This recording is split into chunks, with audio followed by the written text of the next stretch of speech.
జై భీమ్. మనము సినిమా విడుదల కంటే ముందు ట్రయల్ ఏది వస్తుంది అంటారు కదా. నాకైతే అట్నే అనిపించింది. ఆ దాడి రామరాజ్యం ఎట్టుంటుందో ఆ దాడి ముందు చూపించింది. రామదండు రామరాజ్యం ఎట్టుంటుంది అని చెప్పడానికి ఈ దాడి చాలా ఒక సాక్ష్యంగా నిదర్శనంగా నిలబడుతుంది. ఎందుకు ఇట్లా మాట్లాడాల్సి వస్తుందంటే, మనందరికీ తెలుసు చరిత్రలో శంభుకుడు తపస్సు చేసుకుంటాడు. వాల్మీకి రాసిన రామాయణమే ఉంది. ఇది కొత్తగా నేనేమి ప్రజెంట్ చేయాల్సిన లేదు.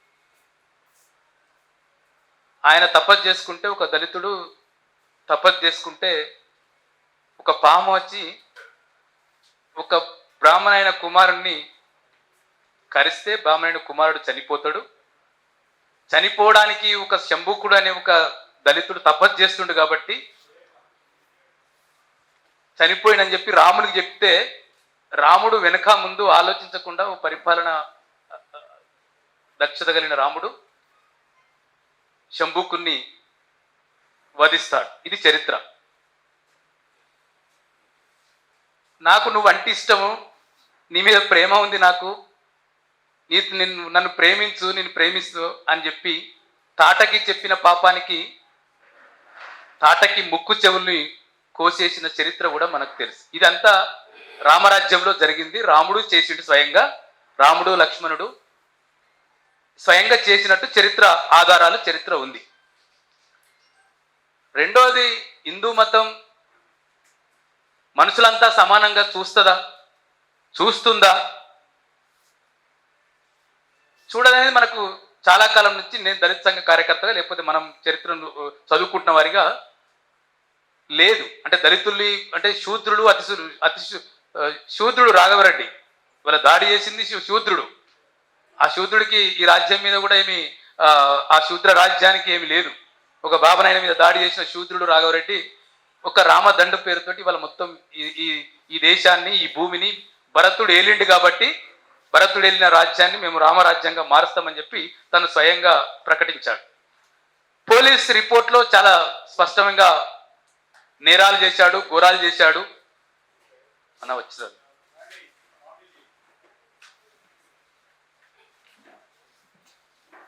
గౌరవనీయులు జై భారత్ రమణమూర్తి గారిని వేదిక మీదకి రావాల్సిందిగా ఆహ్వానిస్తున్నాను. అట్లాగే అన్నమయ్య కళాక్షేత్రం పీఠాధిపతి విజయశంకర స్వామి గారిని కూడా వేదిక మీదకి రావాల్సిందిగా ఆహ్వానిస్తున్నాను. లేదనేది పూలే రాశాడు, అంబేద్కర్ గారు రాశారు. హిందూ మత చిక్కుముడల పేరుతోటి చాలా గ్రంథాలు, వాల్యూమ్స్ రాశారు. ఈ అసమాన సమాజం కారణంకి, ఈ కుల వ్యవస్థ కారణము బ్రాహ్మణీయ వ్యవస్థ, హిందూ వ్యవస్థ అనేది చాలా స్పష్టంగా మనకు తెలుసు. వీళ్ళందరి పూర్వీకులు రాముడు, కృష్ణుడు, ఇంకా వీళ్ళందరి పూర్వీకులు వాళ్ళు. అయితే దురదృష్టం ఏంటంటే, రామదండు రామరాజ్యం నిర్మిస్తామనుకున్న వీరరాఘవరెడ్డి ఒక అర్చకుని కూడా వదిలిపెట్టకుండా తమ మిత్రుడు, నిజంగానే రాఘవరెడ్డికి అర్చకుడికి మిత్రుడు ఉండాలి, రంగరాజన్ గారు మిత్రుడు ఉండాలి. ఎందుకంటే ఈ వ్యవస్థను ఇట్నే ఉండాలి, హిందూ వ్యవస్థను కాపాడుతూ, సనాతన ధర్మాన్ని కాపాడుతూ, వేదాలు శ్లోకాలు ఈ ప్రపంచానికి పరిచయం చేస్తూ ఇక్కడ ఇంకా అసమానతలు ఇట్నే కొనసాగాలని కూడా భావిస్తున్న పరిస్థితి ఉన్న పరిస్థితిలో దాడి చేయడం అనేది వ్యక్తిగతంగా కానీ దళిత పోయినప్పటి కానీ ఎవరి మీద ఎవరు దాడి చేయడం అనేది ఖండిస్తాం, తప్పకుండా ఖండించాల్సిందే. రాజ్యాంగం ప్రకారం అందరికీ ఒక భావ ప్రకటన స్వేచ్ఛ ఉంది. కానీ నీకు అభిప్రాయము, నీకు డబ్బులు ఇవ్వాలి కాబట్టి, ఇదే స్కైలాబ్ గారు నోట్లో కూడా రాశారు, రంగరాజన్ మీద ఇదే ఒక నాన్ హిందూ దాడి చేస్తే ఎట్టుండే ఇప్పటి వరకు ఈ తెలంగాణ? కిషన్ రెడ్డి ఎక్కడుంటుండే, రాజాసింగ్ ఎక్కడుంటుండే, లేదు మిగతా ఆర్ఎస్ఎస్ శక్తులు ఎక్కడుంటుండే? ఇప్పటి వరకు ఈ తెలంగాణలో ఎంత అల్లకొలను సృష్టిస్తుండేవారు? ఎటువైండ్రు వీళ్ళు? ఈ కిషన్ రెడ్డిలు, ఈ BJP, RSS, VHP, Bajrang Dal, ఇంకా ఎవరైనా ఎందుకు కనిపించట్లేదు? ప్రెస్ నోట్లు ఇచ్చి వదిలేశారు. నేను ప్రెస్ నోట్ కూడా తెలియదు, కైలావన్న ఈ నోట్ రాసిండు, వాళ్ళు ప్రెస్ నోట్లు ఇచ్చారని చెప్పి. అంటే నేను ఆ పరిశీలన కూడా నాకు చూడలేకపోయాను. నేను ఇచ్చి ఉండొచ్చు. కానీ ఎంత గమ్మత్ అంటే, రాజ్యము ఇదే నోట్లో కైలాబ్ గారు కూడా రాశారు, రాజ్యం ఎంత స్పీడ్గా రియాక్ట్ అయిందంటే ఈ వారంలో 2 ఘటనలు జరిగినాయి. పాపం రంగరాజన్ చనిపోలేదు, మన అదృష్టం, ఈ సమాజం అదృష్టం. కానీ సూర్యాపేట జిల్లా కేంద్రంలో ఒక దళిత యువకుడు ఒక బీసీ అమ్మాయిని పెళ్లి చేసుకున్నాడని చెప్పి చంపేశారు.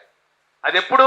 ఈ దేశాల్లో రాజ్యాంగం అమలులోకి వచ్చిన దినం నాడు, రిపబ్లిక్ డే నాడు వడ్లకొండ కృష్ణను ముక్కలు నరికి కనుగుడ్డులు పీకేసి అత్యంత దారుణంగా చంపేసి ఆ డెడ్ బాడీని వాళ్ళ బాపమ్మ దగ్గరికి వచ్చి చూపించారు.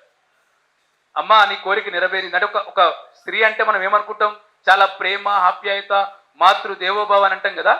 ఆ స్త్రీ ఏం హెచ్చరికలు జారీ చేసింది? అరే నీ చెల్లి ఒక దళితుడి పక్కన ఉంది, నీ చెల్లి ఇంకోటితో సంసారం చేస్తుంది, మీరు మనుషులేనా అని రెచ్చగొట్టి చంపివేయడానికి కారణమైంది ఆమె. అక్కడికి అనేక సంఘాలు, స్కైలాబ్ గారు పోయారు, మేము పోయాం, రాష్ట్ర ఎస్సీ కమిషన్ పోయింది, రాష్ట్ర హైకోర్టు ఒక డైరెక్షన్ ఇచ్చింది, కలెక్టర్ను ఎస్పీని అక్కడికి పొమ్మని చెప్పి చట్ట ప్రకారం ఎస్సీ అట్రాసిటీ చట్ట ప్రకారం. కానీ ఇప్పటికీ అక్కడ ముఖ్యమంత్రి కనీసం ఆ బాధితురాలు భార్గవితో ఫోన్లో మాట్లాడలేదు. ఈ రాష్ట్రానికి హోంమంత్రి ఆయన్నే, ఈ రాష్ట్రానికి దళితాభివృద్ధి శాఖ మంత్రి కూడా ముఖ్యమంత్రే. ఈ 2 శాఖలను నిర్వహిస్తున్న ముఖ్యమంత్రి మాట్లాడలేదు.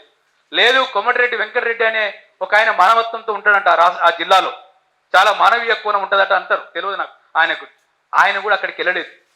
జిల్లా కలెక్టర్ను ఎస్పీని పొమ్మని కోర్టు చెప్పింది, కోర్టు 3 వారాలు టైం ఇచ్చింది. ఇప్పటికీ కూడా కలెక్టర్ ఎస్పీ ఆ కుటుంబాన్ని పరామర్శించి చనిపోయినట్టు ఇక్కడ ఆ ధైర్యము మనోధైర్యము కల్పించిన పాపానికి ఇక్కడ వ్యవస్థ పోలేదు. కానీ రంగరాజన్ గారి మీద దాడి జరిగితే కొంపలు మునిగిపోయినట్టు, ఈ దేశం మొత్తం ఆ తెలంగాణ అట్టుంటుకున్నట్టు ముఖ్యమంత్రి మాట్లాడతాడు, ఇక్కడ దేవాదాయ శాఖ మంత్రి పోయి మాట్లాడుతుంది, ఇక్కడ రాజకీయ పార్టీలు పోయి మాట్లాడతారు, ఇక్కడ కమ్యూనిస్టులు, ఇక్కడ అనేక దళిత సంఘాల నాయకులు కూడా పోయి మాట్లాడతారు. మాట్లాడడం మంచిదే, కానీ మీకెందుకు 2 ముఖాలు ఉన్నాయి? రంగరాజన్ గారి మీద దాడి జరిగితే స్పందించిన స్పీడు, ఒక కృష్ణ చనిపోతే ఎందుకు మీ కాళ్ళు అడుగులు వేయలేదు? అంటే అక్కడ దళితుడు చచ్చిపోయినా కాబట్టి దళిత సంఘాలే పోవాలి. దళిత సంఘాలు కూడా అన్ని పోలేదు, కానీ దళిత సంఘాలే పోయి మాట్లాడాల్సిన పరిస్థితి ఎందుకు ఈ రాష్ట్రంలో, ఈ దేశంలో? ఇది చాలా చైతన్యవంతమైన గడ్డ అంటాం. తెలంగాణ అంటే చైతన్యవంతం. మన కైలావన్నే రాశాడు, 128 పైగా కుల దురంకర హత్యలు ఈ రాష్ట్రంలో జరిగినాయి. అంటే అదే నాగరాజు అని ఇది కూడా రాసి కైలావన్న, నాగరాజు అని ఒక దళితుడిని ముస్లింలు చంపితే, ముస్లిం యువకులు చంపితే, తమ చెల్లెని పెళ్లి చేస్తుందని చెప్పి చంపితే ఎంత విధ్వంసం సృష్టించారు. ఆర్ఎస్ఎస్, బీజేపీ, బజరంగ్ దళ్ రోడ్ల మీదకి వచ్చి ధర్నాలు చేసి ఆ ముస్లిం యువకుని శిక్షించాలని చెప్పారు. ఎటువైరు ఇవాళ కిషన్ రెడ్డి లేదు, ఇటువల్ల రాజాసింగ్ నేనే హిందూ మతానికి, హిందుత్వానికి నేనే ప్రతీకను అని చెప్పుకునే రాజాసింగ్కు బాలాజీ టెంపుల్కి ఎంత దూరం ఉంది? చాలా దూరం ఉంది. ఆయన ఇప్పటికీ పోలేదు. కాబట్టి నేను అప్పీల్ ఎందుకు చేస్తున్నట్టే, నేను నా వ్యక్తిగత అభిప్రాయం కానీ మా సంఘం అభిప్రాయం కానీ, రామరాజ్యం వస్తే ఎట్టుంటుందో రాఘవరెడ్డి సృష్టించాడు.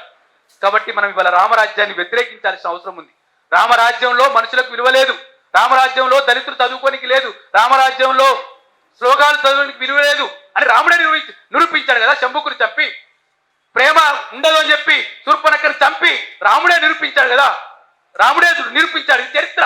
ఇది నేను కొత్తగా చరిత్ర రాసేది లేదు, నాకు ఆ చరిత్ర రాసేది శక్తి లేదు. ఇది చరిత్ర రికార్డ్ అయింది. కాబట్టి ఈ రామరాజ్యం మనకద్దు. భారత రాజ్యాంగం వెలుగులో ఓ స్వేచ్ఛ, సమానత్వం, సోదరభావం, బుద్ధుడు కాలం నుంచి పూలే, అంబేద్కర్లు ఏదైతే ఒక రాజ్యాంగాన్ని ఇచ్చారో, మనుషులందరూ ఒకటే, మనుషులందరూ సమానమనే ఆ దారి కోసం వెళ్ళాలి, అటువైపు చెప్పాలని చెప్పి వాళ్ళ హిందూ సంస్కర్తలు దళిత గోవిందం పేరుతో చేస్తారు నాటకాలు ఇవన్నీ. దళిత గోవిందం అంటే ఎందుకు తిరుపతి టెంపుల్లో దళితుడు అర్చకుడు కాలేకపోయాడు? ఎందుకు కేరళనే ఎందుకు దళితుడు అర్చకుడు అయ్యాడు? ఎందుకు తమిళనాడులో దళితుడు అర్చకుడు అయ్యాడు? ఎందుకు లేదు ఇక్కడి టెంపుల్లోనే ఎందుకు అర్చకుడు అయ్యాడు? మొత్తం హిందూ టెంపుల్లో ఎందుకు దళితులు వల్ల అర్చకులు ఎందుకు ఆ సంస్కృతం నేర్చుకోవడానికి, వేదాలు నేర్చుకోవడానికి, శ్లోకాలు నేర్చుకోవడానికి ఎందుకు నిరాకరించబడుతున్నారు? నీ సరస్వతి విద్యాలయాల్లో కానీ లేదు ఇంకొక ఆ హిందూ క్యాంపుల్లో ఎక్కడైనా దళిత విద్యార్థులకు ప్రవేశం ఉందా? దళిత విద్యార్థులు మేము శ్లోకాలు నేర్చుకుంటాం, మేము వేదాలు నేర్చుకుంటాం. మా గజ్వేల్లో ఒక స్కూల్ ఉంది, పిడిచేరు అనే ఒక గ్రామంలో ఒక వేద పాఠశాల ఉంది. అక్కడ వేద పాఠశాలకు దళితులకు పోలికి లేదు. అవసరమైతే మీరు పోయి ఇంక్వైరీ చేయండి. గజ్వేల్ పక్కన పిడిచోడని బయ్యారం అని ఒక మధ్యలో ఉంటది.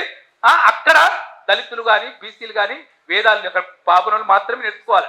పాపన పిల్లలు మాత్రమే మదర్సాల ముస్లిం అయితే ఎట్లా నేర్చుకుంటారో, మదర్సాల ఎట్లయితే ముస్లింలు పోతారో అక్కడ కూడా కేవలం బ్రాహ్మణులు మాత్రమే పోవాలి. ఇప్పటికైనా బ్రాహ్మణులు ఆలోచించాలి. బ్రాహ్మణులు వ్యక్తిగతంగా ఆ కులం మీద నాకేం వ్యతిరేకత లేదు. బ్రాహ్మణీయ వ్యవస్థ సృష్టిస్తుడు ఈ విధ్వంసము.